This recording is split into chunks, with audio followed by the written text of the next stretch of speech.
Dermisi and Michael Schwartz will teach you about firearms, self-defense, and the laws that affect your rights to keep and bear arms. Visit gunownersradio.com with questions to learn how to become a sponsor of Gun Owners Radio and get involved. Together, we will win. Now here's your hosts, Dave Stahl, Joe Dermisi, and Michael Schwartz on The Answer San Diego.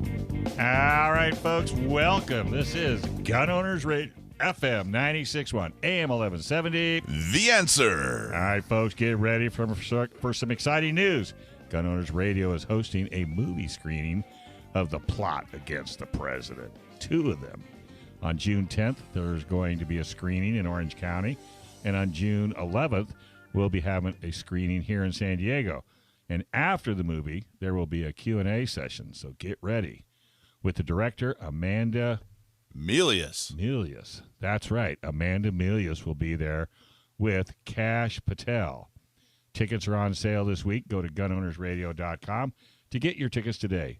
Put it on your calendar. June 10th, Orange County. June 11th, San Diego.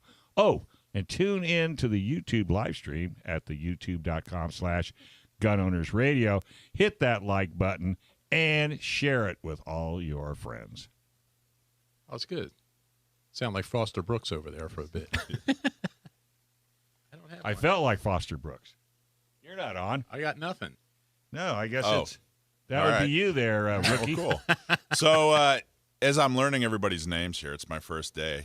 So the movie screening is very cool. Did you read about it yet, Dave? No, I haven't had a chance to, but I am going to buy a ticket. So it's very, Where's very it gonna cool. be at? It's going to be, well, there's 2 locations. So here's what happened. Orange County. We have our Gun Owners Radio Magnum episodes, right? And those are the long-form interviews that we post online. They're usually hour and a half, where we just interview one person, no commercial breaks. We're able to really talk to people, and kind of get into their life and climb into their head and get into some really good details on what's going on. Well, Rich got us Amanda Milius. Amanda Milius is a director. She went to USC's movie Film school. Film Academy, which is a top, in the nation. I mean, it's amazing. It's where everybody who is anybody went. Now, the other thing about Amanda Milius, if you've listened to the show at least once, I'm obsessed with the movie. Yes. Red Dawn. Red Dawn. Exactly right. She wrote it? No, her father was the director, a guy named John Milius. That's why she's on. So the only reason. So John Milius was the director of Red Dawn. He wrote Apocalypse Now. He was Conan the Barbarian. He directed Conan the Barbarian, did a bunch of stuff. Really, really great guy. So he got an interview with Amanda Milius. Now, it's pretty interesting. She went to film school and then got out of film school and started volunteering for the Trump administration while he was running for office. And she did so well that they hired her after he got elected. So she was working for the State Department, and then she eventually worked directly for the White House. And the State Department has a bunch of, propaganda departments, right? So really? they needed, I know. So they needed New York Times, Washington Post. Well, no, internally, and so they needed somebody that had her experience, and she's just a really capable woman, and she was doing an amazing job. So what she did is, we found out in the interview, and one of the big reasons we were talking to her is she did this movie called The Plot Against the President. It's a documentary on the Russiagate scandal. So it's not really so much about Trump exactly. It's really about this scandal, this Russiagate scandal, sure, and how it got way out of hand, and how it was people, especially a lot of they interview different staffers and different elected officials, and they were all kind of floored. Like, well, is this a joke? Because this is there's no evidence. This is absolutely ridiculous. They couldn't believe people were taking it seriously. Next thing you know, the media picks up on it, and it kind of becomes a part of, politics. It was the real thing. Yeah, it was a little puppet, and it grew up to be a real little boy all of a sudden, Yeah. And so anyway, that's what the documentary is about, and it was so interesting talking to her. Normally, like I said, these interviews are about an hour or so, and this was well over. We 4 years ago, I think, we showed the Benghazi movie. 13 hours. We had on premiere weekend, we showed that movie, and we took over a theater. It was all San Diego County Gun Owners folks. And I've been looking for an opportunity to do that again, but you have to get the right movie. So I'm definitely going. Yeah, here's the deal. She's flying into California with this guy Kash Patel, it was a deputy assistant to Trump. Mm-hmm. They're coming in San Diego. Carl DeMaio is going to be there. There's going to be a Q&A discussion, and we're having it in San Diego on the 11th on Friday night. We're having it at the Legacy, which is that big new complex on the south side of it's a Hotel Circle South on the south side of Interstate 8 right in Mission Valley. Oh, yeah. I've seen it. There's a theater there? So they have a bunch of stuff. They have all kinds of different facilities. They have a hotel, and they have some meeting space, and they actually have some kind of religious-based museum. I'm not real familiar. That's what I thought it was. Yeah. But they have a 500-seat theater with a stage, state-of-the-art. It's really, really nice. So it's not just going to be some movie theater. It's this really nice facility. We're going to be the only ones there. There'll be food and drinks for purchase. VIP tickets are $150. General admission are $50. VIP get a special reception. You get to talk with Amanda, the director. How about Trump? He hasn't RSVP'd yet. Well, get on the stick. I bet she could get him to come out. Well, maybe. Wouldn't that be a hoot? Well, it wouldn't be just an event anymore. That would be a happening. It would be a happening. I'd pay $200. So, and we're having it up the night before June 10th, Thursday. We're doing the same thing up in Orange County in Newport Beach, called the Newport Theater. And it's in Newport Beach. It's a really super nice venue. It's really beautiful. And again, you want me to loan you some money for gas? Yeah, that'd be nice. Because I don't know if you've looked at your fuel bill lately. I know. And I'm playing chauffeur that whole time, picking them up in the airport in Orange County, taking them to the venue, bringing them down Buick? to San Diego. No, I think I might rent a car. You think maybe? I think I might get an SUV. You think maybe? Yeah, I might get one of those really cool, like a dark SUV, like a clear and present danger looking SUV. There you go. So, anyway, it's a cool event. You guys, everybody, especially coming out of COVID, nobody's done anything for a year. This is a really cool event. It's a nice little launch. Bring your spouse. It's date night. It's a cool movie. This movie is super, super interesting. Oh, so why have you never heard of the movie? Feature length documentary film, one of the most watched on Amazon. I watch CNN all the time. I don't know why it hasn't been aired. Exactly. So they had this all ready to go. They shot it, edited it, had it ready to go in the can in October, and they got totally blackballed. They got the distribution was totally. They wouldn't distribute it. It just wouldn't happen. They finally got it through, and it turned into one of the most watched movies, or most watched. I don't want to get this, but huge a lot of following. people watched it. Huge following. Yeah, I don't want to get the actual statistic. Huge following. Like, I guess it was out the same time that Michelle Obama had her documentary out, and it buried that. Like, it was huge. Super, super interesting. A lot. It's star-studded cast. In fact, Rick Grinnell, who's probably going to run for governor of California, is in it. Devin Nunes, who's a congressman from California. A bunch of hard hitters. Yeah, a bunch of who's. And it really. I watched it. You watch it again. It's so dense. It's so full of information. It's one of those things you got to watch it a few times, which is why the Q&A in our event is going to be key, because you walk away going, oh my gosh, I forgot how absolutely ridiculous this was. So go to gunownersradio.com, buy tickets, gunownersradio.com. Come watch the movie with us. If you're in Orange County, check it out there on the 10th. If you're in San Diego County, check it out here on the 11th at the Legacy. Buy your tickets today. All right, turn the page, Dave. Hey, we are so proud to be partnering with the National Concealed Carry Association as a 10-ring partner. NCCA exists to serve the Second Amendment community by providing a nationwide network of 2A advocates. Offers elite self-defense and concealed carry training from the nation's top instructors. And they provide a rock-bottom price on the best selection of gear and accessories. Learn more about them at nationalconcealedcarryassociation.com. Hey, who's our special guest today, my friend? Today we're talking to Dave Matheny. He's the founder of the Silencer Shop, and he's with the American Suppressor Association. Thought those were illegal. Well, that's why we're going to talk to him. Not exactly. Not free America. Yeah, I've always wanted one. me too. I do. I really seriously do. too. I think because I don't want to, upset my neighbors when I'm shooting in the backyard. You think they'd be a lot less upset? That's what they're upset about is the noise? I think they would. Yeah, be. it's probably. Dave, are you there? Yes, I am. How are you guys? Good. How are you? Oh, I'm really good. Okay, so tell us about the silencer shop. Yeah, we're based in Austin, Texas. Really, obviously we sell silencers, but our secondary business is we're basically the accountants to the silencer industry. So if you buy a silencer, obviously outside of California, then we do the paperwork for you. You guys do the paperwork. So tell us about. So basically, in California, suppressors, silent. Okay, let's start there. What's the proper term? Is there a pejorative? Is there a proper term? Is there a difference between silencer and suppressor? Or tell us a little bit about the labels.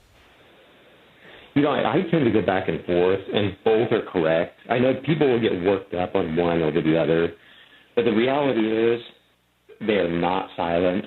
The correct technical term really is suppressor. In fact, if you shot one, you'll find they're actually pretty loud still, even with the suppressor. But legally speaking, they are referred to as silencers. So in all from a legal perspective, they're a silencer. From a technical perspective, they are a suppressor. This is another one of those where conflicts between the industry, the real term, and the politicians, the legal term, like out here, and assault weapon is a meaningless term. I was going to say like assault weapon versus just a weapon. So assault weapon is a completely meaningless term in the industry. That doesn't mean anything. It doesn't actually define anything. It's just made up. Yeah, and if a silencer isn't silent and it's only a suppressor, which suppresses the sound, then yeah. But in California, there is a legal definition of an assault weapon. They've turned it into it's a killer. A legal definition. Well, they describe it. It's got to have certain criteria and certain aesthetics. Yeah, it's like a feature checklist, right? Yeah, it's a feature checklist, exactly. Yeah.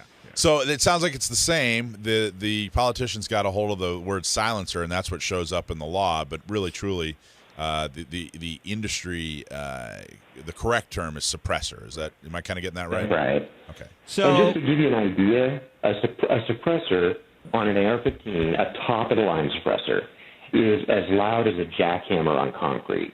So the idea of it being silent, once again, is just false. So what is the purpose of a suppressor?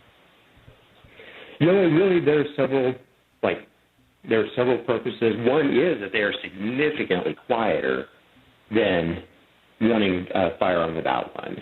They're a safety device. So it's like, would you drive a car without a muffler, right? We've heard them. They're super loud. They're not fun for most people. They pull it down to that level where it's safe to shoot. Not silent, but safe. You also get more velocity, better accuracy. They're actually quite a bit less recoil. There are quite a few good reasons to own one. So where's the safety come in? I just need to be educated here. Hearing safety. Hearing. When it comes to firearms, gotcha. It's one of the top. Yeah. So let's talk decibels. Do you know, like, if you are just standing right next to the muzzle of an AR on a typical, I don't know, 55 grain, whatever. The typical, what's the decibel rating of a firearm, or with and without? Yeah, and then what's the difference with the suppressor?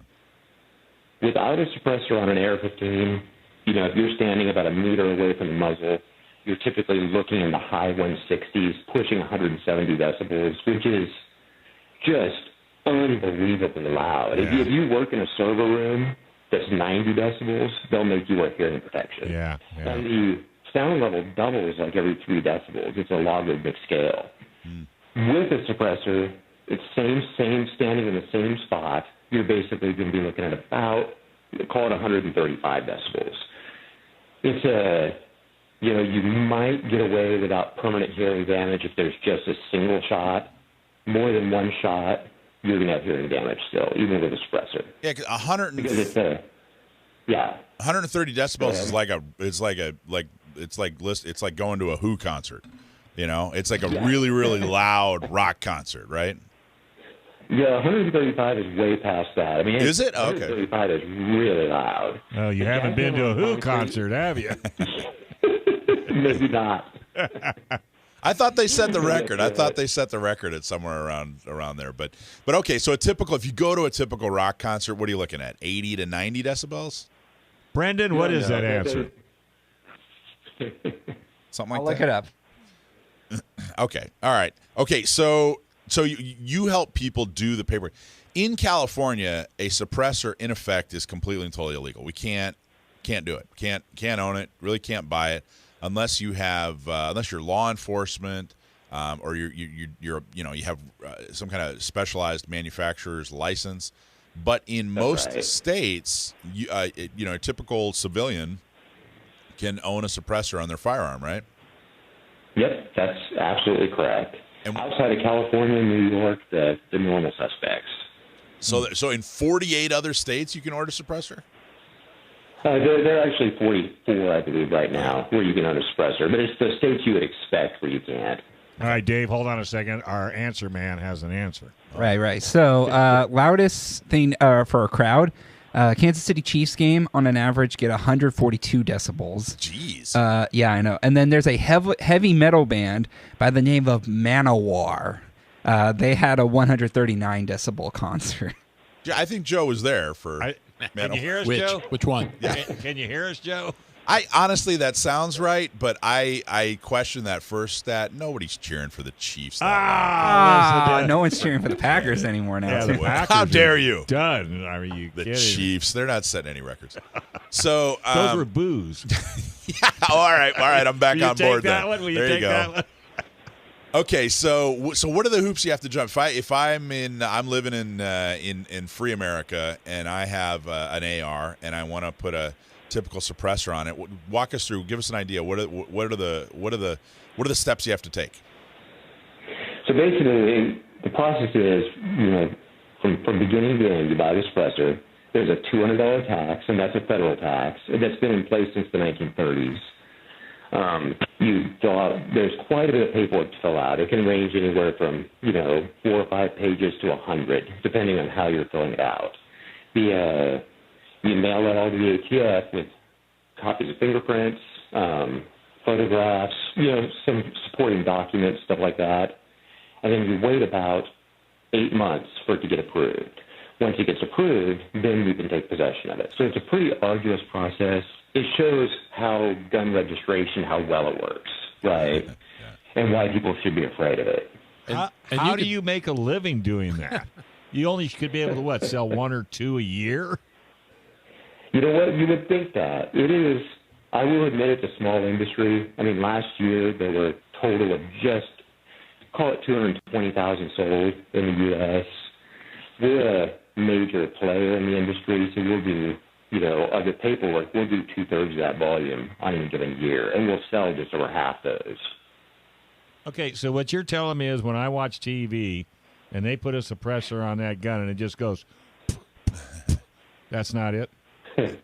That is not reality. That is just TV. Just like cars don't explode when you get in a car accident. Well, you could see how effective, though, those federal laws are, because keeping those suppressors out of the hands of criminals, because you hardly ever see a criminal use a suppressor. Oh, yeah. So they must be effective. They're actually almost every single suppressor arrest and anything to do with law enforcement is all about possession. Because you can make them out of parts from Home Depot for like $10. They're not super complicated. Mark Wahlberg did it with a water bottle. Yeah, there you go. So I just want to emphasize what he just said. People that get arrested for having a suppressor, they're not robbing a bank. They're not committing a violent crime. It's a possession thing. So they're saying, hey, you're not supposed to have it. You're not supposed to have it. You didn't pay the $200 tax. You didn't file the paperwork. So therefore, you're getting busted. They're not actually, committing, like I said, a violent crime against somebody. It's a possession crime, which is ludicrous. That's right. Ludicrous. Yep. Going back to registration, that's what it is. So, all right. So, do you buy the? You buy the suppressor first and then file the paperwork, but then you can't take possession of it until after, or is it one of those deals where as long as you get this license and then you can buy all the suppressors you want? No, you have to file the paperwork every time, and it's you do buy the suppressor first because the serial number of the specific unit you got has to go on that paperwork. Oh, okay. Well, is that a money back guarantee? If you don't pass, you can get your money back.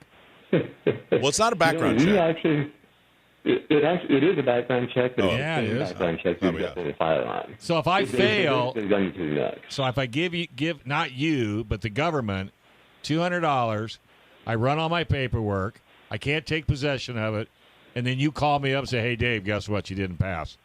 Do I get my $200 back? Yeah, they do give you $200 back. That's one thing that actually, surprisingly, I'll say though, there hardly anybody gets disapproved because nobody goes through this process. Yeah, I was going to say. They're disapproved. I'm sticking with the plastic water bottle. That's all. That's pretty interesting. And so it lowers it significantly. So I'm assuming people, I mean, I'm sure there's a lot of people that it's just kind of a cool factor and it's just like, this is kind of neat. And like you said, it looks good. It looks good, but it probably, you said it improves the performance a little bit, your ballistics. Yeah, and I tell you, it is a game changer for hunting. Yeah, if you're hunting, that's where I was going. I don't know how much you guys hunt. You're out there, you've got one shot you're going to take all day long. The muffs suck. Even the electric ones are crappy.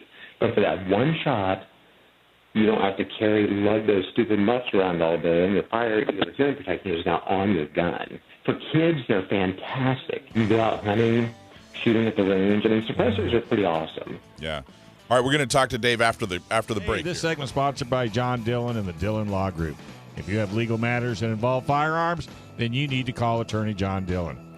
If you have questions about red flag laws, gun registration, gun transportation, or maybe you need to know that your guns are California compliant, call our trusted firearms attorney, John Dillon. That's John Dillon, specializes in California gun laws. Call him at 760-642-7150. Or you can visit him at the website at DillonLawGP.com. All right, we're going to continue on talking with Dave Matheny. He's founder of Silencer Shop, and he's part of the American Suppressor Association. Yes. So when I was go ahead. I was going to say when I was a kid, I got really into paintball for a few years, and that was the big thing to do on your paintball gun. Was you go down to Home Depot. I don't think it was Home Depot back then. It was like Ace Hardware or whatever. Yeah. Go down to Ace Hardware and you'd get a couple of tubes, one the size of your barrel and then one much bigger, and you'd drill holes in it, and then you'd polish it out, and then you'd fill the fill it with I think we used like steel wool or something like that. That was the thing to do. But that was a paintball gun. But that was the big thing to do was make you a suppressor for your paintball gun. No idea if that was legal back then. Yeah. Do you sell those, Dave? I was underage, so did it work? It did. It worked really well. It actually worked really, really well. I mean, you had this big honking, it was like an Arizona iced tea can hanging off your gun, but it actually really did work really, really well. So, but we're talking about real suppressors here. Tell us a little bit about the American Suppressor Association. The American Suppressor Association really, there are two really aspects to it. On the one hand, they're all about education and defending our rights kind of, around the country. On the other hand, trying to push forward, especially at the state level, trying to legalize suppressor in states where they aren't legal yet, and have had a lot of success over the last 10 years. Talk about the success. What kind of success have you guys had? A lot of state regulations, as far as there are states where they were legal to own but not legal to hunt with. That's changed really around the country. I think the only state that's left is a holdout where there are weird hunting laws associated. You can own a suppressor, but it's hard to hunt with it. It's like Maine. Then there are also states where they're being legalized. Like, when I came on board with the USA, Michigan wasn't even legal to own a suppressor at that point, and now they're one of the bigger states. There have been 3 or 4 states that have become legal, and quite a few more than that have become legal for hunting. That's odd. Now, if I remember correctly, a few years ago, didn't Hillary Clinton make a statement about how how horrible it would be if people had suppressors because they wouldn't be able to hear criminals and Yeah. What was the? Do you remember? Tell us a little bit about that. How hard did you cringe when she spouted out that ridiculousness? You know, it's just so. I guess it's just ignorance, right? And I think people play into it because they've been so heavily regulated for so long that people's only frame of reference is James Bond. So then they hear Hillary come out and say stuff like that, and they believe it, right? And it's just not accurate at all. It's actually really unfortunate. Well, I think it's an agenda. I mean, I don't think I'm ready to blame it on ignorance with her. I think that no, she's ignorant. Oh, Trust me. Thanks for clearing that up, Dave. You're right. I didn't mean to defend. Yeah, come on. Don't taint the show. Yeah, will you? Right. But it's just so ridiculous. I mean, it's I've been dealing with the anti-gun crowd for years now, and out of one side of their mouth, they like to talk about how reasonable they are, and they're just looking for, safety laws that keep everybody safe and everybody. No. And it really doesn't matter. Any kind of restriction they support, any kind of freedom when it comes to firearms, they're absolutely against. So, when a reasonable person would sit down and say, oh, okay, this device, backs off the decibels, 20, 30, whatever decibels, makes it, a little bit safer, especially for hunters. We get it. This makes sense. $200 tax, 8-month wait, background check. Okay, fine. Nobody thinks we shouldn't have to do that, but that's the process. Okay, great. But, that's a reasonable person. But if you're so blinded by, this anti-gun agenda, then any kind of anything will sound like some kind of terroristic request. If you not being able to acquire suppressors, truly, when you hear the facts, when you talk to people like Dave and you hear from the American Suppressor Association, they sound like the people that don't want suppressors are the extremists. They're the extremists. We're the ones that make sense. We're the ones that have facts behind what we're doing here. So what is their main argument? Is Hillary Clinton's ridiculousness, is that their main argument, or what do they do to stand in your way?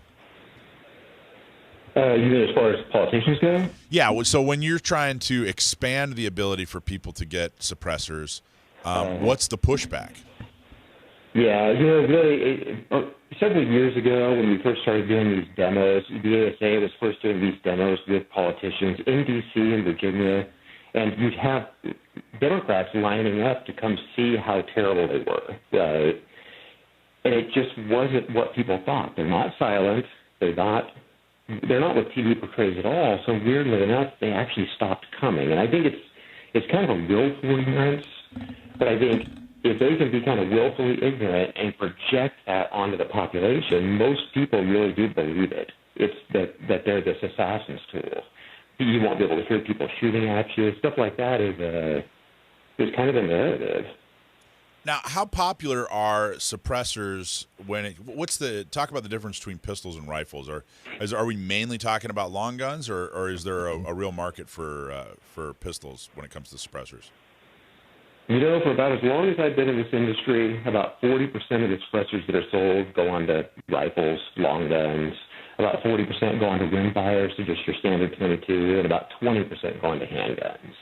Because they make the guns so much longer that it just changes the balance of them pretty significantly. I mean, they're still fun. There's still great use cases for them, including home defense.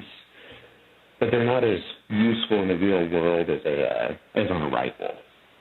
Interesting. And I didn't hear shotguns at all. Now, I saw No Country for Old Men.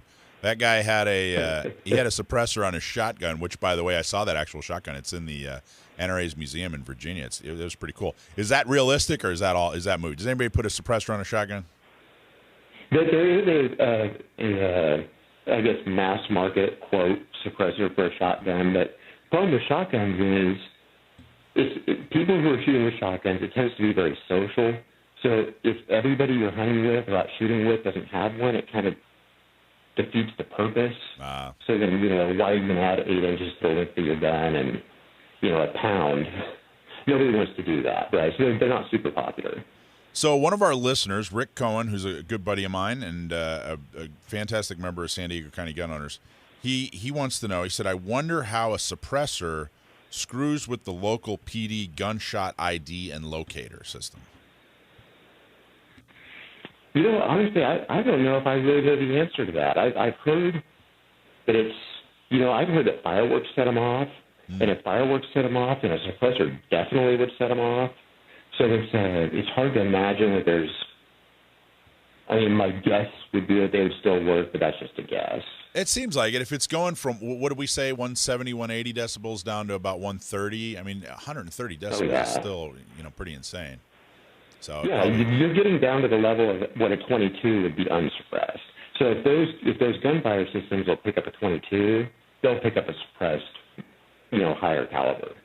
So what's your out here in California? Trying to undo any gun laws is a miracle. But what are your thoughts on how to change the law in California? With suppressors, it's one of those crazy things where education. People just don't understand what they are and what they aren't, right? And I think if people really did understand it, the laws would change. I think outside of California, we see a lot of traction as more gun owners own them and start to understand them, the mentalities start to change. It becomes less of a kind of taboo item, right? Hopefully those nationwide opinions just start pushing into California as they become more popular outside of California. Well, and that's kind of how it's going with carry licenses. The more people that have them, the less exotic they are, the more it's understood. The need. So it's probably very, very similar along the same lines. What about like an ADA angle? Does that happen a lot, or the ADA being Americans with Disability Act, which is I don't know if it's covered, but more of a a health or disability type angle. Is that a common foundation for some of the arguments? Oh, absolutely, and that's why I said at the very beginning, silencers more than anything else are a safety device. And I think if we can get people to shift their thinking from assassin's tool to safety device, honestly, they'll be legal everywhere. And then on top of that, you've got people who are pushing for gun control that are somehow scared. Somehow a short gun is more dangerous than a long gun. And yet if you put a suppressor on it, which makes it 8 inches longer, it becomes scarier again. So it's hard to really put my finger on what they're actually scared of. And other than just the gun in general, I guess. What if a manufacturer decided, hey, you know what, we're just going to make our barrel so that it's got a built-in suppressor? Does the law look at that as exactly as a detachable suppressor? Yeah, then the gun itself becomes registerable. So, and there are guns like that. They're called integral suppressors, and you have to register the entire gun with the process I already mentioned. Okay, interesting. And what do you know much about California law? Is it? I kind of made this blanket statement, and I'm not totally well versed on all the ins and outs. But is it possible at all in California for a civilian to own a suppressor? The only way you can have a suppressor in California is if you have essentially it's called you have to have UFFL to deal in firearms, and you also have to have a special occupational tax license. Believe it or not, one of the largest silencer manufacturers in the country is based in California. Surefire is right there. You know what's funny? There is so much Second Amendment industry in California. It's crazy. And there used to be a whole lot more. A lot have left, but there is a ton of Second Amendment gun, ammo, accessories industry all across California. I mean, these little shops, behind retail shops all over. Hey, so how can we help? How can people learn about American Suppressor Association, and how can we help you guys? You know what?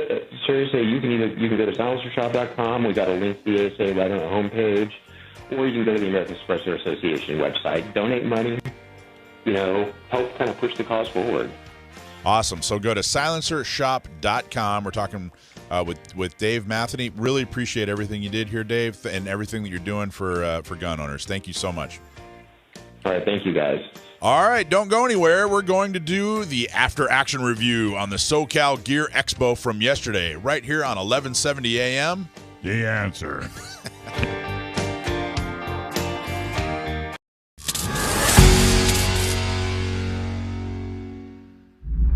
building upon their deep dedication to bring unique products to the veteran and Second Amendment communities. The call to make a whiskey as bold as America was heard like an eagle's call. Lead Slingers is a story about seizing opportunity when life throws it at you, while never forgetting where you came from. This is a story about men who pursue excellence. It's about freedom. It's about raising a glass to tradition, but also raising the bar of performance. This is the story of America, encapsulated in the story of 7 men with a vision. Lead Slingers Whiskey is produced by 7 combat veterans. Driven by their love for America and fine whiskey, they crafted a whiskey that is enjoyable and unrepentantly supports the Second Amendment. By remaining active in their civilian and military communities, Lead Slingers strives to set an example. Be proud of who you are. Be bold. No apologies. And that is why Lead Slingers' name is devoted to the Second Amendment and all Americans who exercise it. Like those who stood at Lexington and Concord as the British tried to seize their arms and said no. You understand that freedom exists as long as you're willing to defend it. Like the men who tamed the West, you understand that you and you alone are master of your faith. Pursue happiness and terminate any who threaten your life or liberty. Lead Slingers salutes you. America salutes you. Now pour a shot of boldness forged in the minds of battle-hardened patriots and enjoy.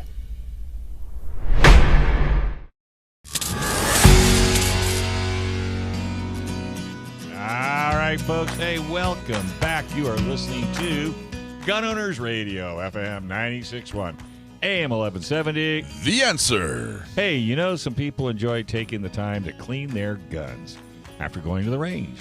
Then there's people that just want to clean their guns and get on with life. Well, if you're in the second group, Seal 1 is for you. Seal 1 CLP Plus is an all-in-one solution that cleans, lubricates, and protects your guns. It's also natural, non-toxic, and environmentally friendly. Pick some up at Gunfighter Tactical over on Miramar Road or ask for it by name at your local gun shop. Hey, clean your guns faster and better with Seal 1. And use code GOR25 for a 25% discount off your first order of the website, because that way I think you'll get a great discount. So check them out at seal1.net. Who's our next guest, son? So yesterday, San Diego County Gun Owners had a booth at a really cool event. It was Core Essentials, which is a San Diego company here. They saw all kinds of cool stuff, all kinds of everyday carry stuff, but I think they're best known for their ratchet belts, I guess is what I'm calling them. Yeah. I need one. Everybody here wears them. Yeah. Listen, I got one yesterday. We're going to talk about this. I got one yesterday. I've been wearing it ever since, and I am now I'm fully immersed You didn't buy me one? in the ratchet belt lifestyle. I wish you'd have bought me one. I need one. I'm converted. I'm up to 3 of them. So. I was looking at some ratchet suspenders for you. I thought maybe. No, I need a ratchet belt. I'm serious. Well, then let's talk to Travis. Travis from Core Essentials. He's on the line here, and we're going to talk about the SoCal Gear Expo and how everything went. How you doing, Travis? I'm doing well. How you guys doing? Awesome. Doing so well. So how did everything go yesterday for you guys? No. What's the website? I got to buy a belt. I'm dead serious. Oh, the website is? CoreEssentials.com, and core is spelled with a K. Very important. Yeah, K-O-R-E, Essentials, Essentials. Got it. Didn't mean to interrupt, but you just made a sale. You think I'm kidding? I got a belt right now. Well, not that I'm wearing, but it pinches my stomach like you would not believe. It's a square metal normal buckle. Upgrade, Dave. Upgrade. I will. It's either that or lose weight, and I'm definitely not doing that. Normally, he just goes to Pep Boys and gets a timing belt. No, you know where I go? I go to Walmart and buy that cheesy $6 belt, and they're the worst. I used to wear cheesy $6 belts. They're the worst. It was Joe that convinced me to go get a good belt, and it changed my life. And now Travis helped me out yesterday, and I have the Best belt I've seriously ever had. It is so comfortable and snug. This Core Essential belt, I really loved it. I couldn't wait. I went and got it all sized and ready to go last night, and I've been wearing it all day, and I love it. Oh, great. Yeah. So so the event, how did the event go for Core Essentials? Oh, what a success, guys. I mean, we didn't know what to expect going into it. You know, it was the first year we were running it. You know, this wasn't an event we planned for 6 months. You know, we started putting it together, you know, 3 or 4 months ago, and we got a great turnout of vendors. And one of the key indicators, 5 minutes before we were supposed to open, there was already people lining up ready to walk in. And we just kept it streaming all day. It was great. It was great. It was very cool. It was like honestly, it was like a San Diego County gun owners reunion too. Like we had all our members and our supporters, all kinds of cool people were coming by. I mean, it felt like they just felt like people were, you know, happy to get outside and do something cool. I got that feeling too. It was great to see a lot of smiling faces. Let's put it that way. You know, everybody just was happy, fresh air. You know. No masks, you know. It was a great event. We were very, very pleased. Yeah, we signed up 10 new members yesterday. 10 brand new members who signed up for San Diego County Gun Owners. They were there for the cool event, and you guys had a steady stream over at the actual Core Essentials booth. Steady stream of people looking at your belts and all your other cool stuff. All right, enough of this fluff. Okay, so when you put the belt on and you adjust it, because I got another belt from another manufacturer. And I walk it down the street, and I hear this snap, and the belt just unsnapped. And the thing where you lock it in, you had to cut the end of it off and stick it in this little locking device. The locking device kept popping open, and the belt thing would take off. How does yours work? How do you keep your belt intact? So we operate with the ratcheting system. There are competitors that do something similar.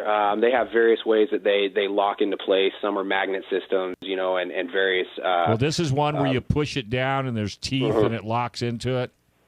Yeah, so we've refined our system. We hold several patents on our belt system. It's very unique compared to competitors. Now, as far as it unlocking on its own, you don't have to worry about that. As far as the amount of weight or retention it can take, I have literally seen a guy pick up a generator with one of our belts on YouTube. It's a great video. A normal human being is never going to be able to break one of our belts. All right, I'm sold. Yeah, it's super comfortable. I remember when I was a kid, when I was a Boy Scout, and I had Joe. You remember the yes, I. You know, you already know what I'm talking about. I know what you're talking about. The military buckles, that sliding thing, that sliding thing, bar. Yeah, and if you that was horrible. It was horrible, and so I was kind of nervous about this. Has been so comfortable. I wore it today with long pants. I'm wearing it with shorts. We had a shooting social this morning. You don't even know you have it. Yeah, it's already seen some action. That's great, Michael. It's definitely seen some action. That's the right way to put it. Listen, I'm wearing a belt. It's seeing some action. Okay, anyway. So that was good. I like that one. But it's super nice. They're designed to be gun belts. There's actually a little sheath that comes that you can put over the belt where you're going to actually wear your holster inside, outside the waistband. I was going to say whatever. Inside or outside, which is really nice. Yeah, so you won't scuff it up and everything. So they're designed to be they're designed to work with carrying your firearm, right? And it's more than web material too. I noticed. Mine's leather. Well, that's what I'm saying. Mine was a web material. So we hooked Mike up with one of our top grain leather. Solid choice to go. It's discreet. Does not look like a gun belt whatsoever.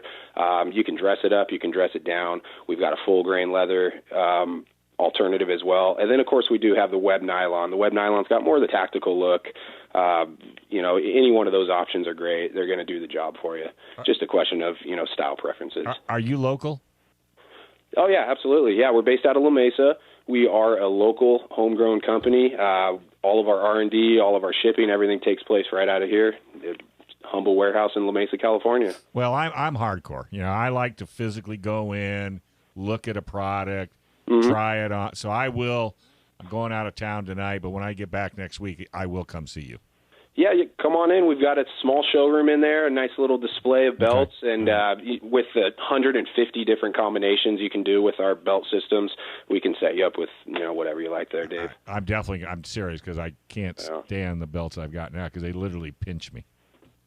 Yeah, upgrade. I will. That's all I can say to you. I know. I'm coming to come see you. I wrote it all down right here. I will come and see that's like your flagship product is your best. I think what you're probably best known for. But you guys have a whole line of stuff, and you have more coming, right? Talk a little bit about the direction, and what else you have at Core Essentials in the direction you guys are going. Yeah, we are expanding ourselves into a full-blown men's adventure brand. We're trying to touch on every aspect of an essential product a person would need. Starting with the belt, that's our flagship. Everything that we are doing is based off of the reputation we've earned with our belts. We have some sunglasses, ballistic-rated sunglasses. We're working on EDC backpacks for everyday carry, a tactical style as well as a casual style. We're working on watches, all kinds of stuff. We've got knives. It's the sky's the limit, really. It's our imagination and what we have time to get to. Are you guys going to do the expo? Is that going to turn into an annual thing? With the results we got yesterday, we absolutely will be doing it once a year. Yeah, it was cool. You guys had there's a coffee guy. Oh man, that coffee was incredible. That guy did a coffee called Whiskey Business. Yeah, I had that. It'll blow your mind. Yeah, that was fantastic, wasn't it? That was really good. It was. Yeah, he was. What is it? Let's see. His name was Basic Badass Coffee. Basic Badass Coffee. Dustin out of great Santee. name. Yeah, that's right. Yep. Yeah, so it was. I'm not even really big. I'm not a big coffee. I don't really drink coffee. I didn't even think you did. Yeah. No, I don't. But I wanted to try this, and it had whiskey in the title. Because it said whiskey. Yeah. So not only did it say whiskey, but he had a maker's bottle full of coffee beans, and I'm like, all right, I got to try that. You're sold. Yeah. I mean, come on. I'm only flesh and blood here. Yeah, that's right. So with a nice belt. Yeah. But you had Gunfighter Tactical was there. Power Weapons and Gear was there. Mm-hmm. You had. We had Bullet Flask was there. Stone Griffin, which is a company that makes this survival tool. It was really interesting. I never heard of the company till they had set up a booth, and I got to chatting with the gentleman who owns the company. And yeah, it's basically hatchet, hammer, pry bar, all rolled into one tool, that's handheld. Cargo cases and rugged gear outfitters. We got to bring B&S Brewing and Distillery out for refreshments. Operational Athlete was there, like you said. Gunfighter Tactical, Fenrir USA. They make some excellent plate carriers and stuff. Cross Armory was there. I don't know if we talked about. Yeah, Cross Armory. That's awesome. It was great. It was really cool. Well, I have to say one thing. I don't know if you were in charge of the social media, but I actually seen that post, and I couldn't tell what you guys were going to do. With the way it was written out, I mean, it didn't list. I seen it. In fact, I first thought it was like an off-road expo, the way it was written out. So it might, when you do it the next time, I mean, if you're happy with your attendance, that's phenomenal, but maybe embellish a little bit more on what's going to be at the expo. Yeah, Dave, we took a lot of notes. This was kind of a crash course. We did something that most of us are not familiar with. Okay. And Christian, a young man who works for our company, he wears a lot of hats within our company, but he took on the burden of organizing this whole thing. And I'll tell you, with everything we put on his plate and him being able to organize this event, it really, we couldn't have asked for more. It was such a success for year one. Well, invite us. We want to come back. Yeah, we definitely want to come back. I'll see you. What are your hours next week? So we're 9 to 5, Monday through Friday. Come on through. I will. Dave. I'll come down and take a look, and we'll be talking to you. And I think then I want the information on that hatchet guy, because I do an off-road show, and I think for the off-road community, that would be a perfect product for a Jeep guy. Without a doubt. Yeah, absolutely. Absolutely. All right, buddy. Good talking to you. This is Gun Owners. This is Gun Owners Radio, FM 96. AM 1170. Joe Dramisi's coming up, and he's going to talk about the Mantis X gear review, right? Yeah, we'll talk about a winner first, but yeah. Oh, we got a winner, too. Right here on FM 96.1, AM 1170. The Answer.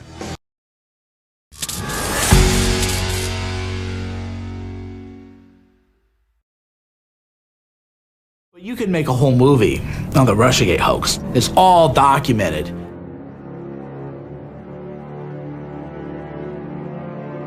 There was an illusion being created using the most awesome tools and the greatest tricks that the American intelligence community had learned to use against our enemies. Now it was being deployed against the American people and our president. This is the biggest political scandal in modern history, which makes Watergate look like a tiff. The FBI director has no credibility. The left used to not trust the FBI, and now they love them. If this can happen to General Michael T. Flynn, imagine what they do to anybody who has a single strike against them. 35 Russian diplomats in the U.S. expelled. The prosecution of General Flynn wasn't a pursuit of criminal activity, it was a setup. Flynn actually had details, so he was talking about going after people's budgets. They were terrified. Media didn't start as neutral. Media hasn't been neutral all its life. The two faces of Hillary Clinton are coming out. The fact through WikiLeaks that she says one thing and oh no. They worked hand in glove with Comey to try to delegitimize Trump. They were not there to tell the truth. A political dirty trick is being carried out by our intelligence community. Honestly, none of us really know, sort of holistically, what to think about this dossier. They went into Congress. They said, there's nothing here. Doesn't matter. We'll keep going with FISA, we'll keep going with the investigation, and more importantly, we will go on TV day in and day out and lie to the American people to their face, and nothing's gonna happen to us. The nation and all of our freedoms hang by a thread, and the military apparatus of this country is about to be handed over to scum who are beholden to scum, Russian scum. We had not one person claim that they had or had seen evidence of Trump colluding with the Russians. Devin Nunes was the hero in the forest. He was alone, he was mocked, he was attacked. Devin Nunes was subject to such scorn for saying the conclusions that we brought forth in that report, which all proved to be true. Russiagate was a false story. To target their political opposition, to carry out their insurance policies. I believe that this is a conspiracy. These guys have perpetrated the greatest crime against the American people ever seen. It was a coup d'etat. This is how sick and twisted these people are. I recently confirmed that on numerous occasions, the intelligence community incidentally collected information about U.S. citizens involved in the Trump transition. It was shocking to see some of the overclassification that was done to hide either corruption or abuse of authority and just to make sure certain agencies didn't look bad. We have a peaceful transition of power process. That's not what happened. There were more meetings, there were more leaks, there were more attacks. The thing that they were investigating the Trump campaign for is what they themselves were doing. Not just the Democratic Party and their operatives, but also the FBI. If I were writing about the time frame that we lived in and that we're living in now, I would say it wasn't supposed to happen. They weren't supposed to know. The entire time this was going on, they thought this was going to be what sunk the Donald Trump presidency. And they were just looking for the golden goose.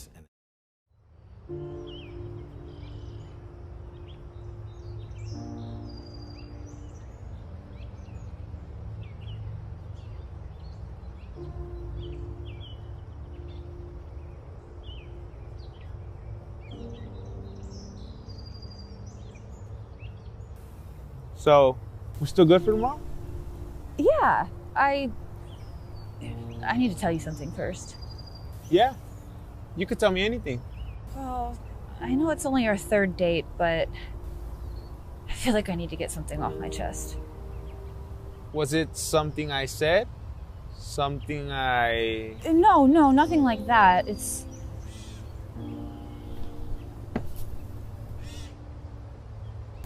I'm a San Diego County gun owners member.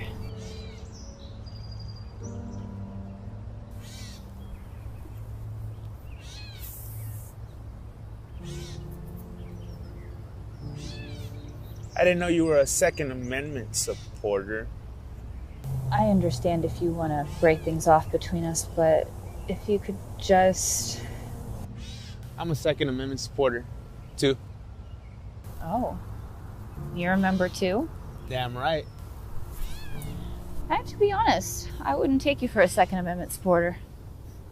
Why? Well, when we met, you were wearing Uggs. Okay. You were drinking a kombucha, talked about going vegan, you watched Grey's Anatomy, owned a Prius, you knitted your dog a sweater, you admired that guy's dreads walking by. Call your mom mommy.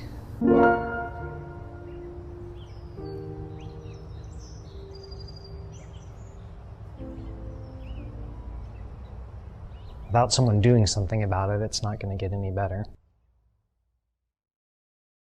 Dave Stahl, Joe Germisi, and Michael Schwartz. Visit gunownersradio.com with your questions and comments, or to learn how to become a sponsor of the show.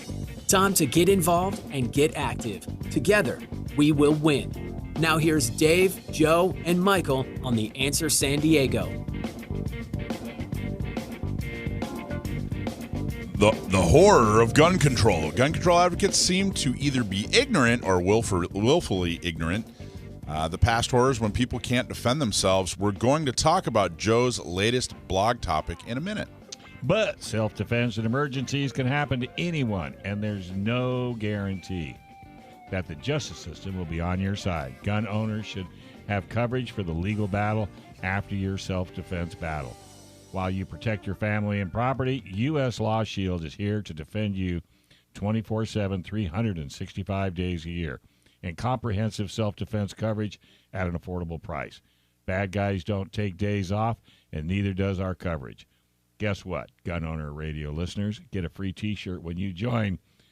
Use promo code GunOwnersRadio at uslawshield.com. And if you're watching us on YouTube, please hit the like and subscribe button.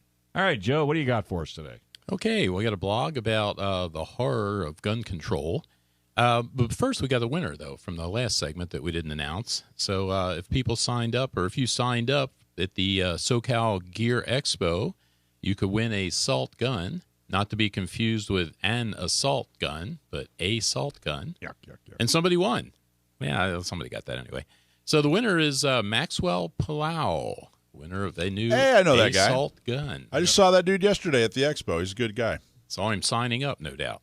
Well, he's already a member. I was gonna say But yeah, I saw him for signing up for the yes, absolutely. assault gun.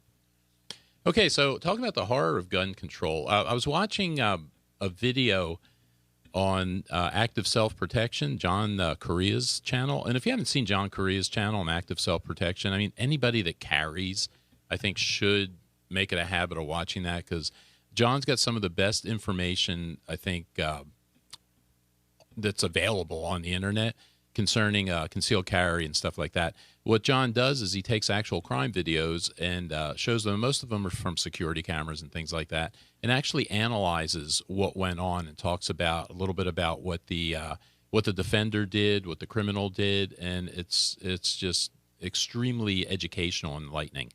So I was watching one of these a couple of days ago, and some of you guys may have seen this. There was a video of a woman, and she was dropping her daughter off at daycare. She had broken up with her ex, who was, I guess, a really not a real good guy, of history of violence.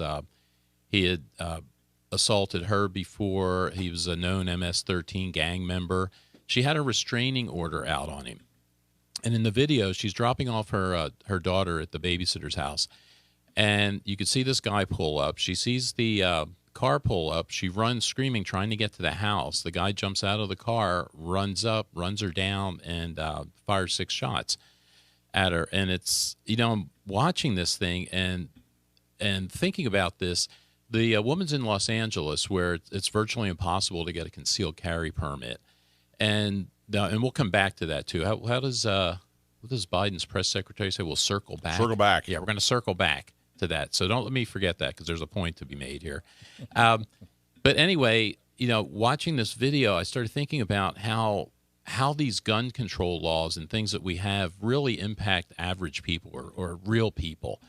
And you watch this poor woman, and some of the things one of the things I wanted to point out, or a couple of the things to point out there, is first off the restraining orders. I think restraining orders are marginally effective, probably Worthless. With people that maybe are bullies or abusive, but not really truly dangerous people. A really committed attacker like this person had no impact at all on this person at all. Well, I did a segment with Rick Chingale show, and we had a gentleman on, and we talked about that. He says 3 things happen with that. You either realize, okay, I better correct correct myself because, I've got a restraining order, or you ignore it, or it agitates you.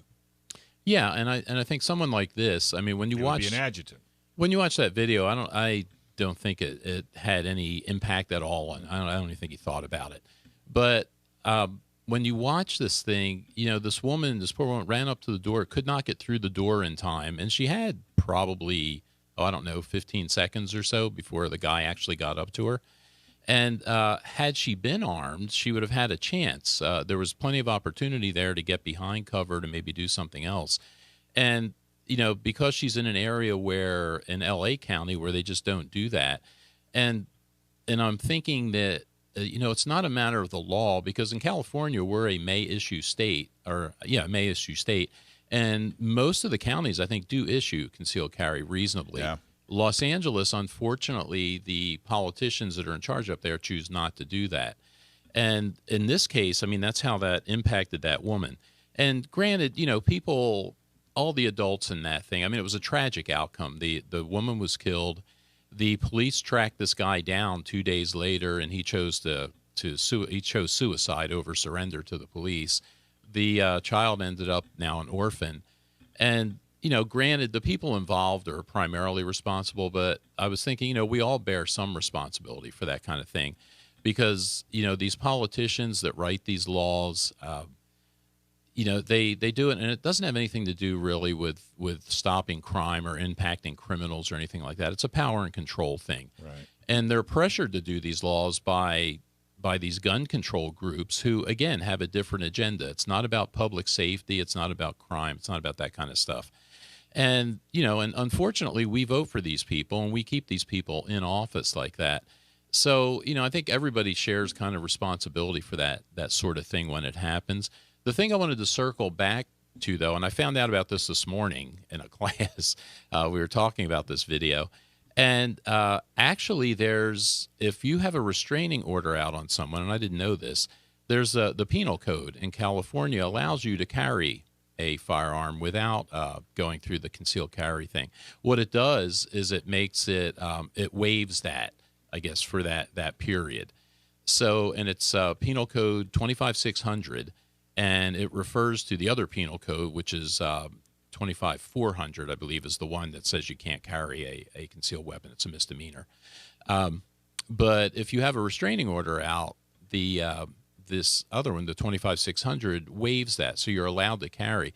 Because part of what I was thinking about there is, okay, even if you're somewhere where they do issue, like what we have in San Diego, if you have that kind of a problem, the time it takes you to get the concealed carry permit is going to be too late.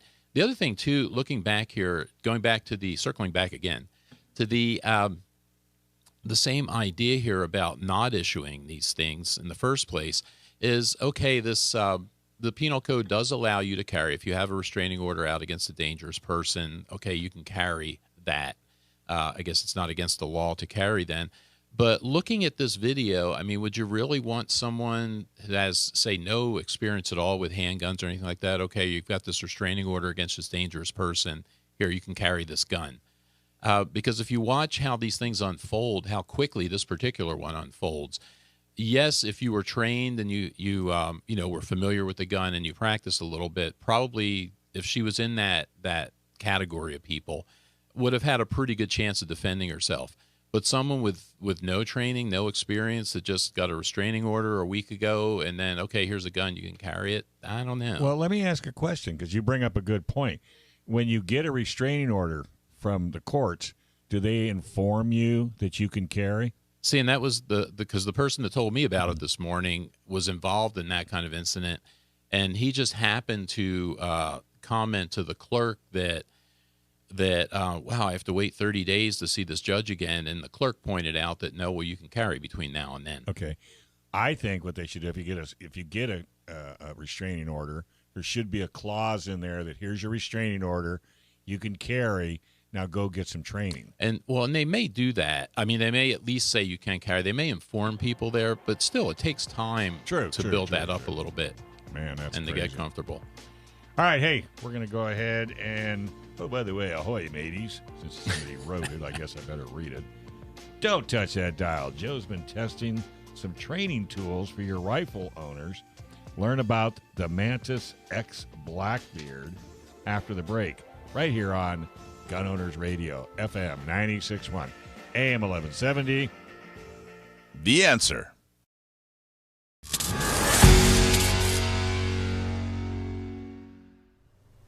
I have 2 shotguns in my home. They're locked in a safe. There's a metal gun case. We live in an area that's wooded, somewhat secluded. And I said, Jill, if there's ever a problem, just walk out on the balcony and fire 2 blasts outside the house. Buy a shotgun. Buy a shotgun. You don't need a machine gun. You don't need 30 rounds. Buy a shotgun. Buy a double barrel shotgun. No, you don't need a flamethrower, and you don't need a tank. You don't need an AR-15 to scare those thugs away. No, and I don't need a grenade launcher. I don't need an F-15. There's just one thing I need to do, and they'll stay away from me. Fire 2 blasts outside the house. Buy a shotgun. Buy a shotgun. Buy a shotgun. Jill, buy a shotgun, baby. You don't need a machine You gun. don't need a machine You don't gun. need 30 Way rounds. too many Buy a rounds. shotgun. Buy a double barrel shotgun. Fire 2 blasts outside the house. Buy a shotgun. Buy a shotgun. You don't need a machine gun. You don't need 30 rounds. Buy a shotgun. Buy a double barrel shotgun.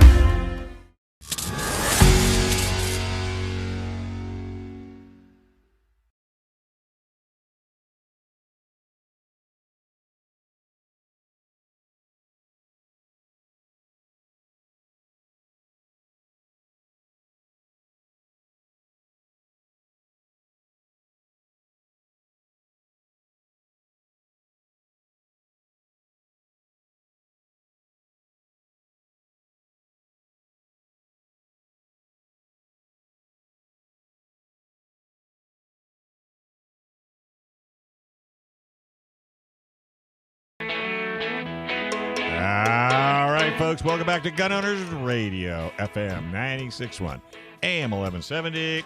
The Answer. Hey, we got some YouTube viewers that we'd like to give a nice shout out to.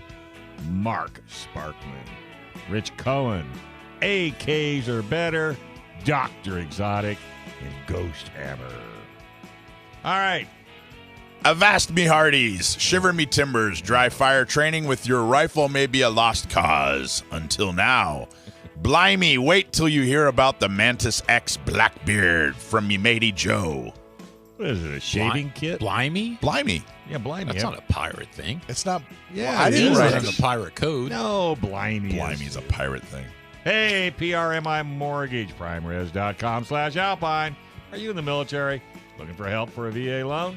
Or if you're looking to buy, sell, or refi, or if you're just considering a reverse mortgage, give our local mortgage guy a call that you can trust.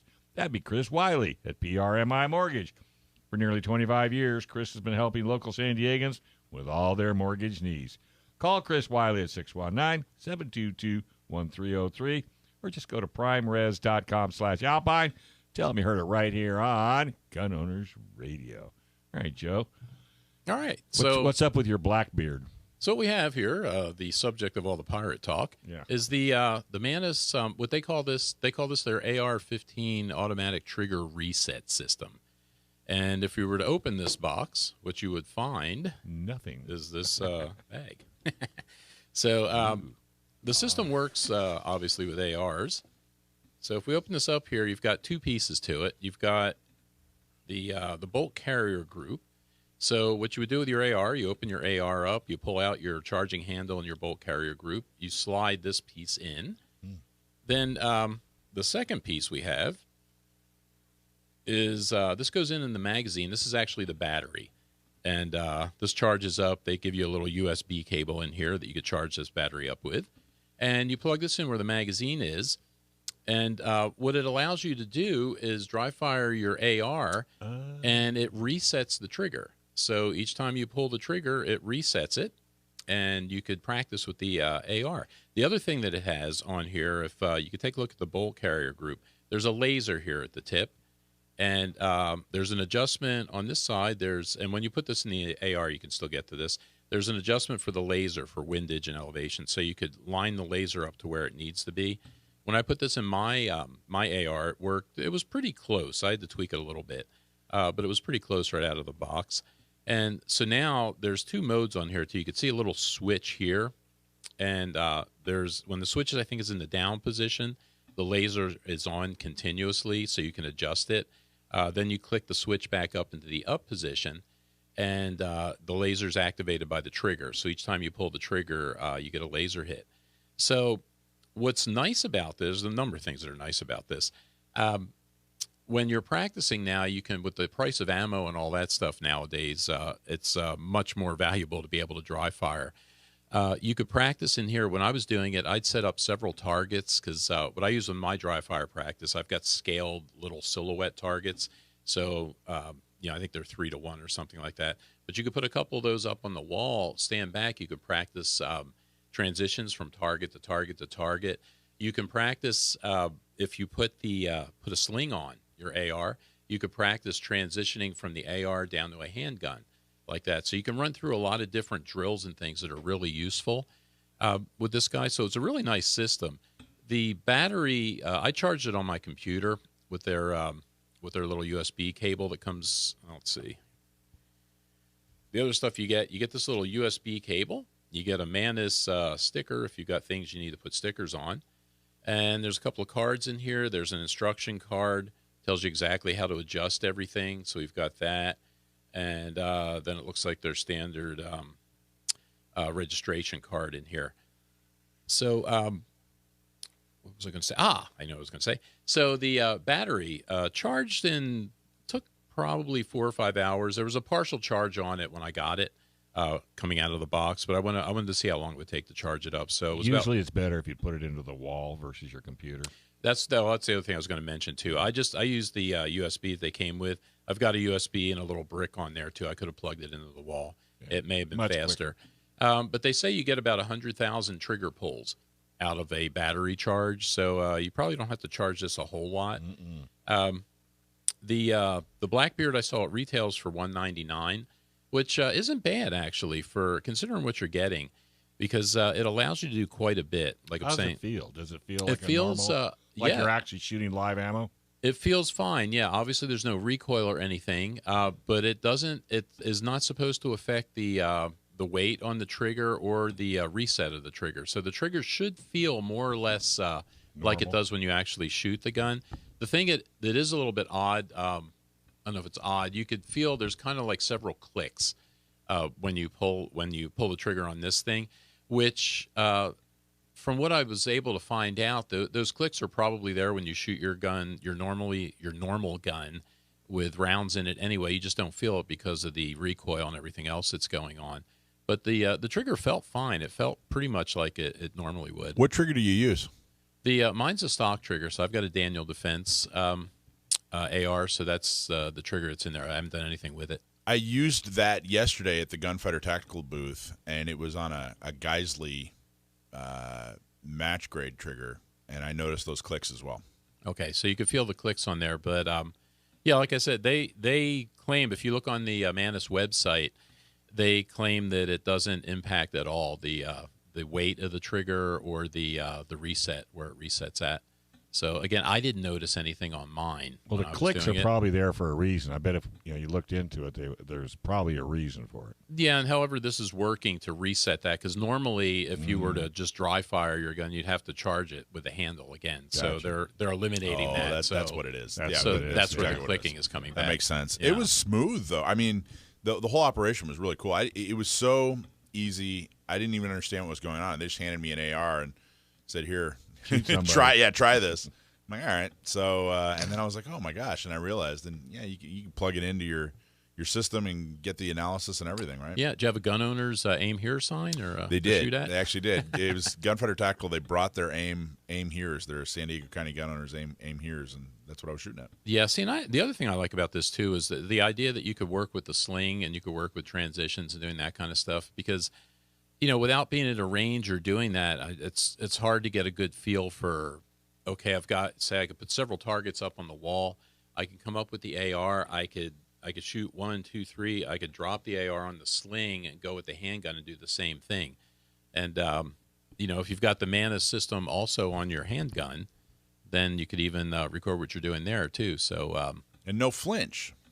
No flinch, or you'll see the flinch when you do it. Yeah, you can either work on your flinch if you have one, but if you're working on that thing and there's not a big, boom every time you pull the trigger, you won't develop a flinch. Is the theory anyway? Well, and that's nice too. The other nice thing with the laser is you can actually get some visual feedback. So because when I'm dry fire practicing normally and I'm just shooting at my scaled silhouettes, I don't really see. I can see my sight picture. I think I'm lined up, but I really don't have any feedback. Right. With the laser, you'll see that laser will blink right where you had it pointed.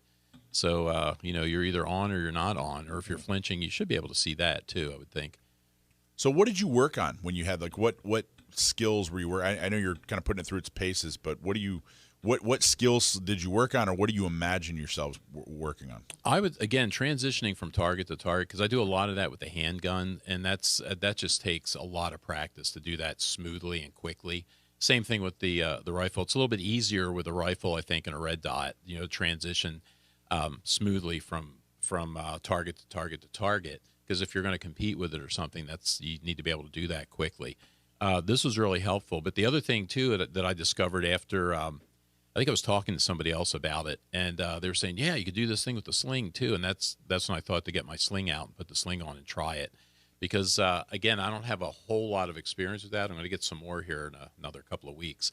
But I'm going to spend a day in a class here doing AR stuff. Which class? But working with Aaron up at the Petrov? Are you taking the Yeah, at the with the what are they, SEALs or Green Berets or somebody? They're all SEAls and Green Berets. Yeah, that's everybody is. Right? Special ops guys, yeah.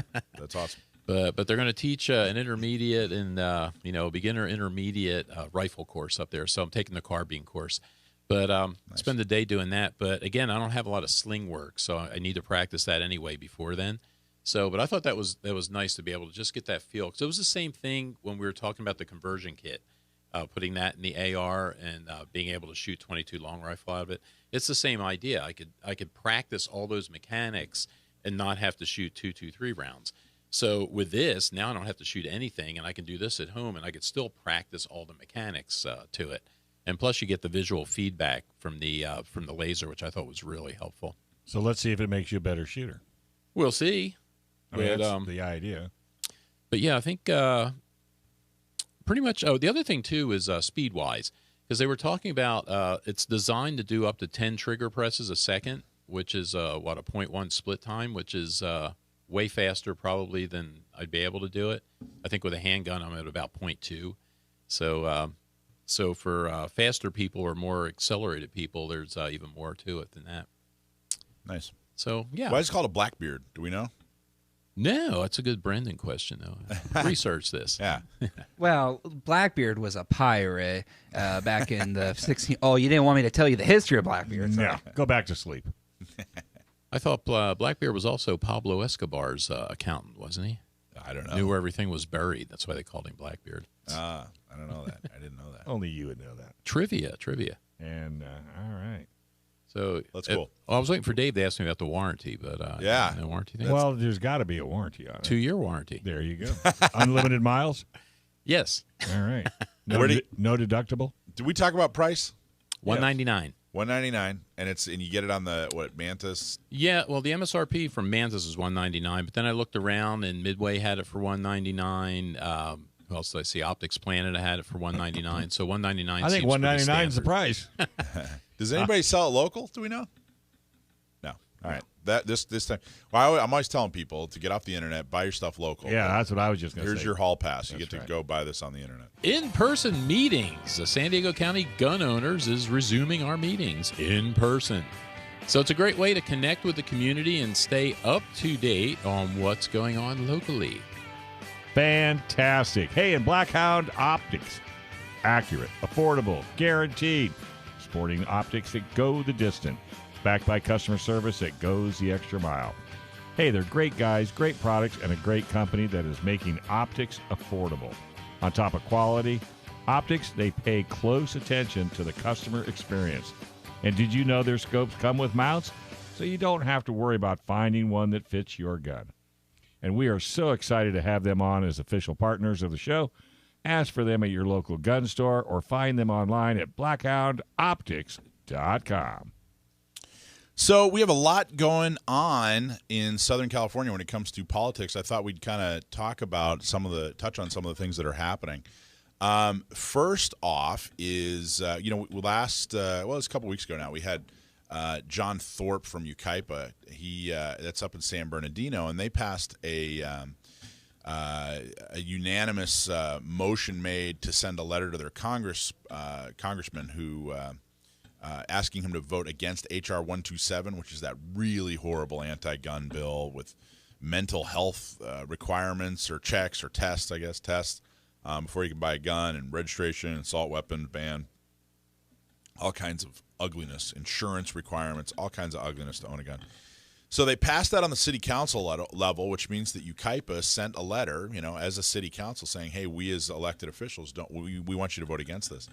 Well, now we're going to see the city of Santee, El Cajon, probably Poway, Escondido, and Oceanside are all going to pass this as well. Well, they're going to. I say that. Don't count your chickens. Your chickens before they hatch here, right? But they're going to entertain the idea. Also, up in Orange County, Aliso Viejo is looking at entertaining the idea as well. So this is all thanks to. In Riverside, there's a couple of cities in Riverside, and this is thanks to San Diego County gun owners down here in San Diego, and Orange County gun owners in Orange, and of course Riverside County gun owners in Riverside. San Bernardino. Honestly, we can't take credit for that. John Thorpe in San Bernardino and Yucaipa, he did that all on his own.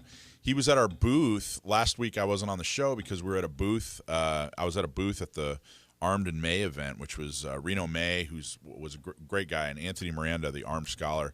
And John Thorpe came down and hung out with us for a while. Great pro-gun elected official in Yucaipa on their city council. He did all that on his own, thanked him for his leadership, and we basically took that template and said, all right, we're gonna do that in all the cities we can here in San Diego. We're going to do it in Riverside. We're going to do it in Orange County. Which is all very, very cool. Now, people ask, well, what's the purpose here? What are we doing? What does the letter actually do? It doesn't really hold the weight of law, so why are we doing this? Well, it does a couple of things. One, it helps us get the message out into the public. Hey, here's what's going on with H.R. 127. We could do a couple of things. We could write an email saying, hey, guys, here's H.R. 127. Look at how boring or look at how horrible it is, and that's about as boring as it gets, right? I mean, that's kind of how many people, read emails. It's pretty difficult. But if we can get a couple of city councils to say, hey, we officially hate H.R. 127 and don't want it passed, well, now it's in the news. Now it's on the radio. Now it's in the papers. Now constituents are going, oh, hey, great, thank you so much for, unless you're buried deep in the bubble like we are when it comes to Second Amendment, you might miss this stuff. So getting outside of that bubble and getting elected officials to stand up and say, hey, this is something I care about. This is something that the constituents care about. Therefore, we want to get it out into the public. That's important. The other side is that, when the congressman or woman does vote the correct way, it gives them strength. They stand up and say, hey, I received feedback from these elected officials and this city council. I voted the way my constituents wanted me to vote. And in an official manner, I was told this is how you can best represent us. And there's an age-old debate on does an elected official, does a congressman vote the way they think it should go, or does a congressman vote the way their representatives want them to vote? Right? It's kind of a you could go back and forth, or should they vote? If 99% of your district wants you to vote one way and you feel that the right way to vote is against that 99%, what do you do? Do you follow the constituents or do you vote your conscience? Yeah, well, how does their representatives up there, because we have Darrell Issa down here, like in our district, who I would assume Darrell Issa would vote against that when the opportunity comes up. Yeah, except in Oceanside. Oceanside would be Mike Levin. He's an anti-gun jerky. But yeah, hopefully Darrell Issa. So now, if Darrell Issa, all the districts, their congressman in Ukaipa responded and said, "Yeah, I'm going to vote against this thing." So that's good. But Darrell Issa, we're losing a district in California. Yes. And so we're going to have one fewer Congress creature coming out of California, and they're going to redraw districts. So both those things could potentially make Darrell Issa's district, however it looks, far less friendly to him.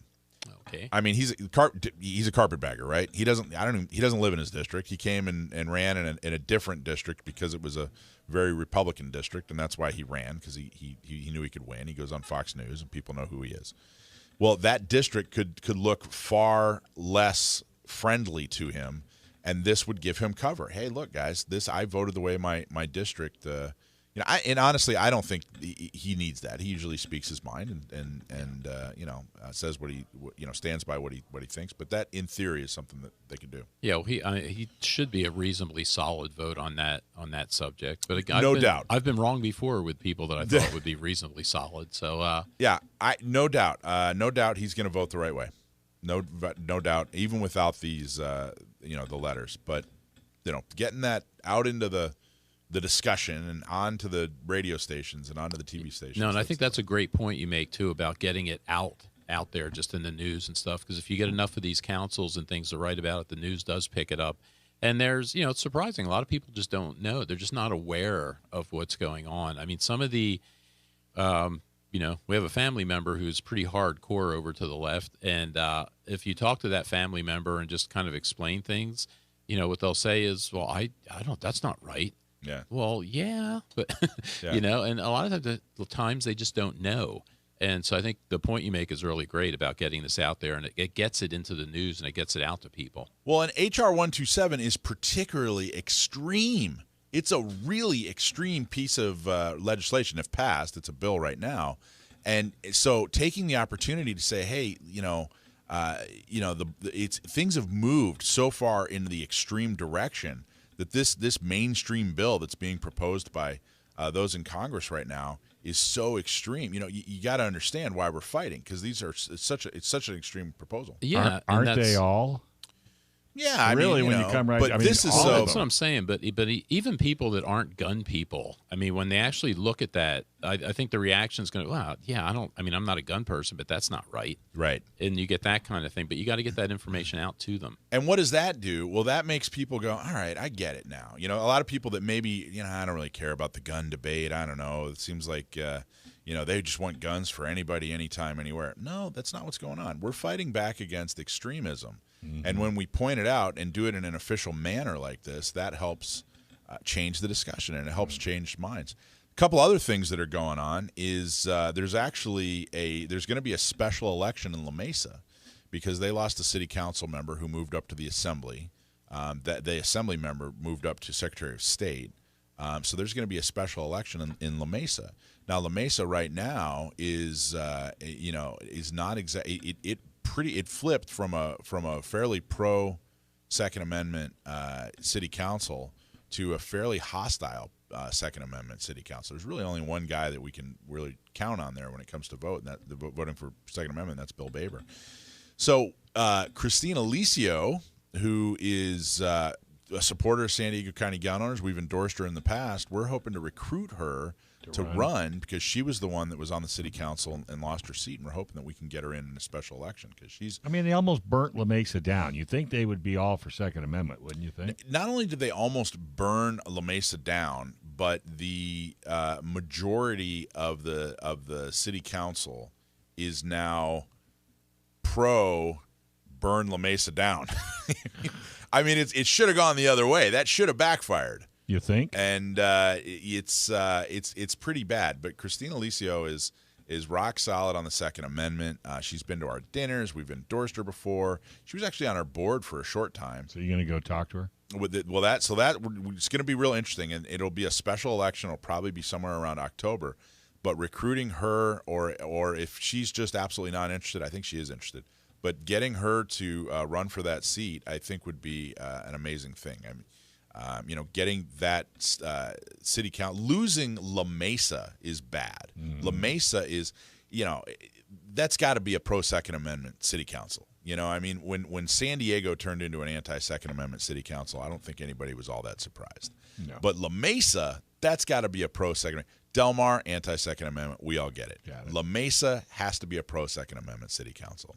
Well, and you would think too, like I said, after what they went through with this, this almost burn them down. Yeah, this last round of peaceful protesting out there, or mostly peaceful protesting. But I think that woke up a lot of people because, again, you see with the increase in first-time gun owners and stuff like that. So you have to assume that woke up a lot of voters in that area too. So, well, I hope so. But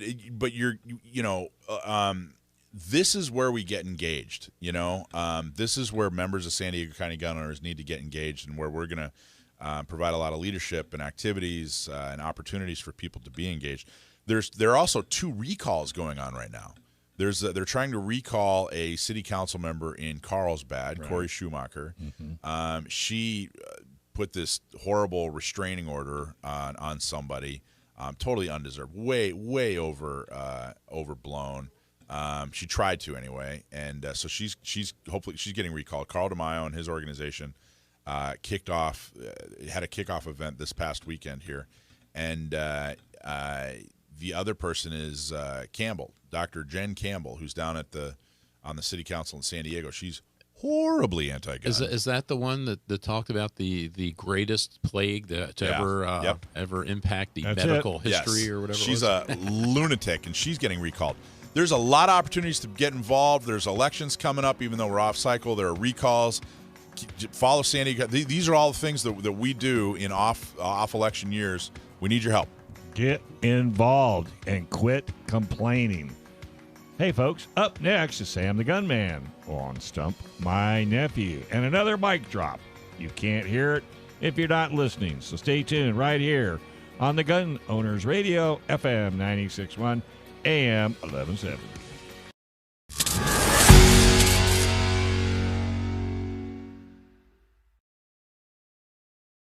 You could make a whole movie on the Russiagate hoax. It's all documented.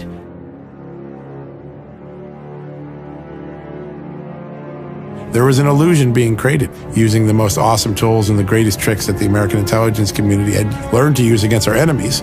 Now it was being deployed against the American people and our president. This is the biggest political scandal in modern history, which makes Watergate look like a tiff. The FBI director has no credibility. The left used to not trust the FBI, and now they love them. If this can happen to General Michael T. Flynn, imagine what they do to anybody who has a single strike against them. 35 Russian diplomats in the U.S. expelled. The prosecution of General Flynn wasn't a pursuit of criminal activity, it was a setup. Flynn actually had details. So he was talking about going after people's budgets. They were terrified. Media didn't start as neutral. Media hasn't been neutral all its life. The 2 faces of Hillary Clinton are coming out. The fact through WikiLeaks that she says one thing and... Oh, no. They worked hand in glove with Comey to try to delegitimize Trump. They were not there to tell the truth. A political dirty trick is being carried out by our intelligence community. Honestly, none of us really know, sort of holistically, what to think about this dossier. They went into Congress. They said, there's nothing here. Doesn't matter. We'll keep going with FISA. We'll keep going with the investigation. And more importantly, we will go on TV day in and day out and lie to the American people to their face. And nothing's going to happen to us. The nation and all of our freedoms hang by a thread. And the military apparatus of this country is about to be handed over to scum who are beholden to scum. Russian scum. We had not one person claim that they had or had seen evidence of Trump colluding with the Russians. Devin Nunes was the hero in the forest. He was alone, he was mocked, he was attacked. Devin Nunes was subject to such scorn for saying the conclusions that we brought forth in that report, which all proved to be true. Russiagate was a false story. The target there. Back to Gun Owners Radio, FM 96.1. AM 1170. The answer. Hey, we live in a state where your self-defense rights are under attack. Let us be your voice to help defend and restore the Second Amendment. Help spread the word about the fight. There's 2 easy ways or things you can do. 1, like and subscribe to the show. YouTube, Facebook, Spotify, Parler, any podcast that you listen to, you can find us. We're also making a push for 1,000 subscribers on YouTube. So if you haven't already, please subscribe to our channel. Number 2, share the show with as many friends as you can. And thanks for tuning in. And remember, together we will win. All right. This is a good one. We're going to talk to Sam the Gunman. And we had a rather contentious show last week trying to decide where Luna and La Mesa came up with this answer. Look at that. I go away for 1 week. And I you guys... know. It all went to you-know-what in a handbag. But the question was, what was the first semi-automatic pistol? Sam had an answer, Brendan had an answer, and Luna had an answer. Sam, welcome to the show, and did you do your homework? No, I have to confess I didn't do any follow-up research. I've been too busy. Good man. Brendan, did you do any homework? Not since last week, Well, but he I and still I- have the same answer. He and I were talking about it, Sam. What were you telling me? What because you and I coincidentally were talking about this last week. Yeah. So the I don't remember what the answer that was given by the sender was. It was some one of Browning's designs, I believe. The answer I gave FN Browning M1900. That was I think that's.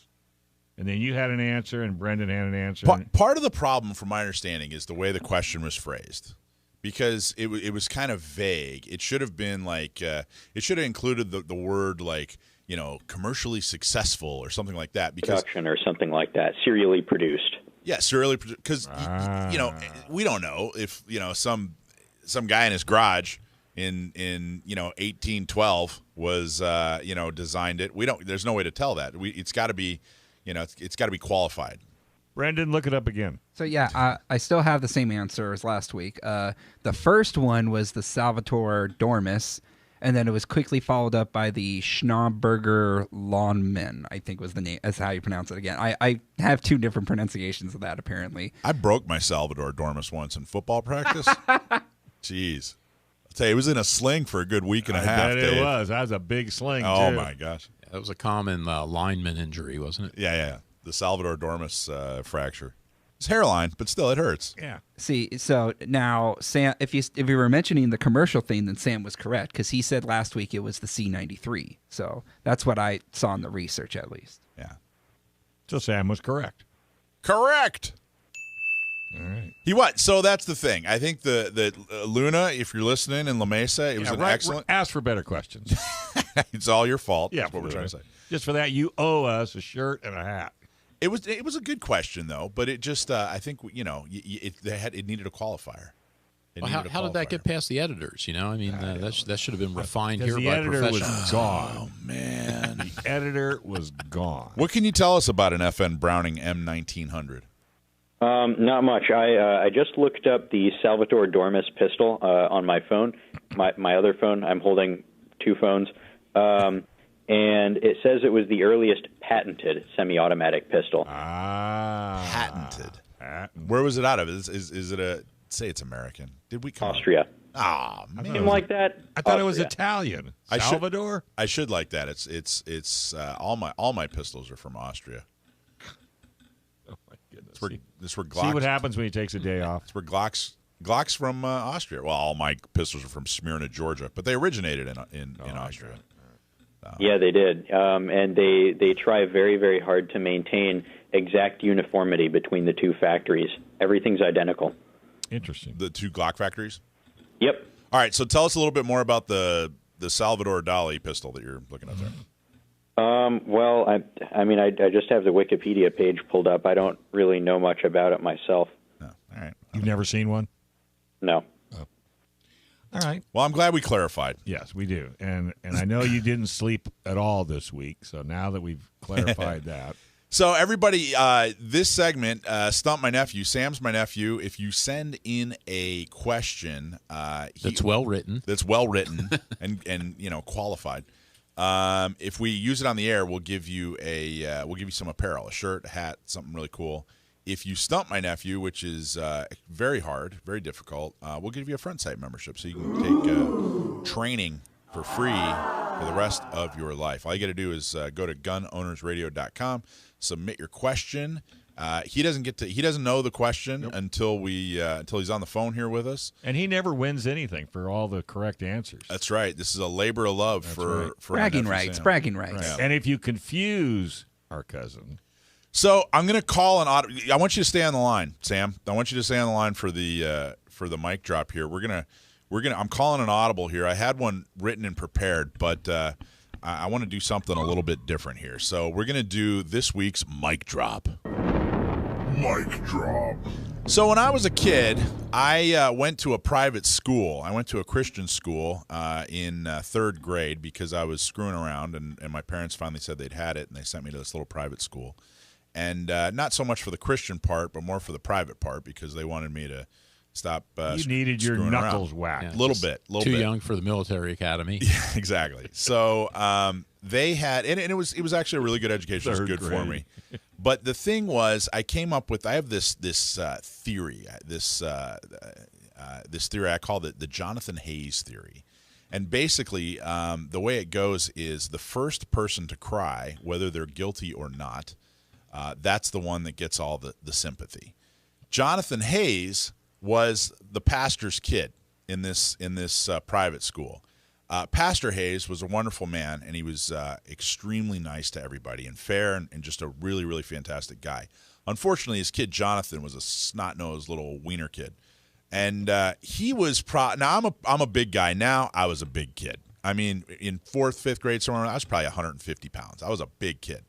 And this kid was probably 95 pounds soaking wet. He was small for his age. I was big for my age. And he would pick on me relentlessly. And now I'm a confident guy. I was a confident kid. I didn't really care, call me names, whatever. I pretty much knew I was better than everybody, so it was pretty hard to break my tough hurt skin. your feelings. Yeah, I didn't really care. That combined with the fact that this kid was tiny compared to me, there was really not a whole lot I could do. So this kid would relentlessly hit me, punch me, call me names, just on and on and on and on and on. And I would just kind of, whatever. He was more of a gnat, okay? And by the way, this kid, he was an annoying little wiener kid back then. He grew up. I looked him up a few years ago. He is actually a staffer for a congressman. So he's still Democrat. He's still an annoying wiener. Anyway, so one day we're out at recess, and Jonathan Hayes took a football and threw it full speed at my head, hit me right in the temple. Well, that was it. I'd had it. I went and picked this kid up, slammed him down on the ground, got right in his face, told him never to do that again. Well, it was right around the time that the younger kids were getting out of school, so every mom was walking by, and they see this big kid, me, right, jumping on this little kid, Jonathan Hayes, and bullying him. Now, this is a little private school in the South, so you can imagine all these moms had real sensible haircuts and were busybodies, didn't have a whole lot else going on in life. So guess what they did? I got reported, and this big mean guy. Meanwhile, I'm going, you know what? This kid relentlessly is pinching, and prodding and hitting and whatever. You know what I mean? So that's where my Jonathan Hayes theory comes from. The first one that whines, the first one that cries, that's the one that gets the sympathy. Oh, poor Jonathan Hayes and this big mean monster Mike, right? Even though I was the one taking all the abuse. Now, that's great. What a nice story. Fantastic. What does this have to do with a mic drop? Well, normally I do a mic drop on local events, local politicians, but this one I want to go a little international. Right now, Israel is, for the last few days, for the last week, has been in effect in a war, in a true war with Hamas. Hamas is a terrorist organization. And if you turn on the news, you would think that Hamas is sitting there, Jonathan Hayes, tending to their gardens, and when big bad Israel decides, this is truly the Jonathan Hayes effect right here happening, and I think people need to know it.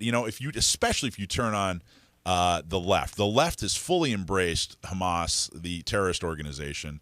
And if you look at some of their media outlets like CNN and MSNBC, so in that example, if you're wondering what's going on in Israel, Hamas is Jonathan Hayes.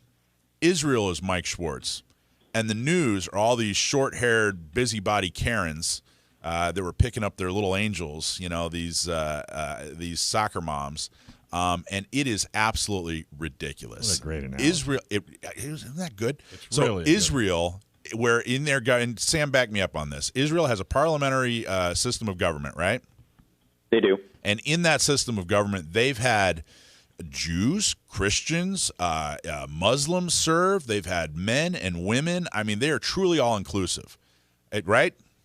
Yeah, that's correct. So if you look at Hamas, by the way, don't confuse Hamas with every Arab or every member of Islam, every follower of Islam. Hamas is a very specific, dangerous terrorist group. Like MS-13. Very similar. So that's my analogy. That's your mic drop for the week. Thank you all. See you guys next week. All right, folks. That was awesome. Hey, if you're listening on YouTube, on the podcast, smash that like button and subscribe. Share the show with as many friends as you can. We want to thank San Diego County Gun Owners, U.S. Law Shield, the Dillon Law Group, Seal One, PRMI Mortgage, Blackout Optics, and the National Concealed Carry Association. Thanks to Joe Germisi, Michael Schwartz, Sam the Gunman, and our maestro digitation guy, Brendan Thomas. Right here on FM 96.1, AM 1170. The Answer. Oh, and that's the way. Bob Siegel's coming up next. Get ready.